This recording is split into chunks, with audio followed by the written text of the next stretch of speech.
আজকের গল্পের নাম ভয়ঙ্কর রাতের ছায়া। মৃত্তিকার কাছে রাতের বেলা বাড়ি ফেরাটা ছিল স্বাভাবিক। সে প্রায়ই অফিস থেকে ফিরতে রাত করে ফেলত, কিন্তু আজকের রাতটা অন্যরকম লাগছিল।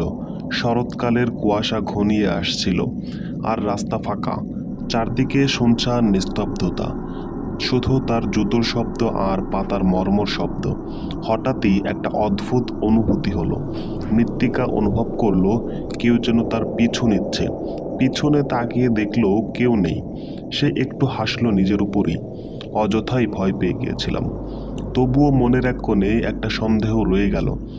কয়েক পা এগিয়ে যেতে না যেতেই সেই অনুভূতিটা আবার এলো, এবার আরো তীব্রভাবে। মৃত্তিকা থেমে গেল, ঘাড় ঘুরিয়ে আবারও তাকালো। সামনের দিকে কুয়াশায় কিছুই দেখা যাচ্ছিল না। হঠাৎ কুয়াশার মাঝে ছায়া মতো কিছু একটা নড়ল। তার হাত পা ঠান্ডা হয়ে গেল। সে দ্রুত হাঁটতে শুরু করলো, কিন্তু সেই ছায়াটা যেন তাকে অনুসরণ করছে। মৃত্তিকা এবার ছুটতে শুরু করলো।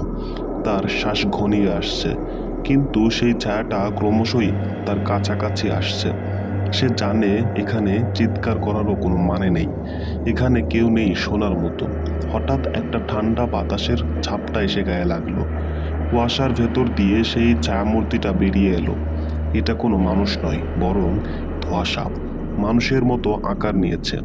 মৃত্তিকার চোখে ভয় জমে গেল। তার শরীর যেন নড়তে চাইছিল না। সব শক্তি হারিয়ে গেছে। সেই ছায়ামূর্তিটা ধীরে ধীরে তার দিকে এগিয়ে আসছে। মৃত্তিকা চিৎকার করতে চেয়েও পারল না, তার শ্বাস আটকে আসছে। ছায়ামূর্তিটা একেবারে তার সামনে এসে দাঁড়ালো, আর একটা শীতল বাতাস তার মুখে লাগলো। হঠাৎ মৃত্তিকার মনে হলো কেউ তার কানে ফিসফিস করে বলছে, তুমি আমাকে দেখতে পাচ্ছ, কিন্তু কেউ তোমাকে দেখতে পাবে না। এরপর সবকিছু কালো হয়ে গেল। মৃত্তিকা আর কিছুই মনে করতে পারল না।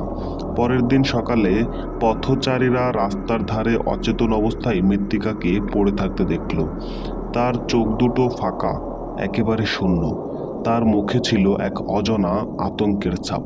কেউ জানল না ঠিক কি হয়েছিল সেই রাতে, কিন্তু মৃত্তিকা আর কখনোই স্বাভাবিক হতে পারল না।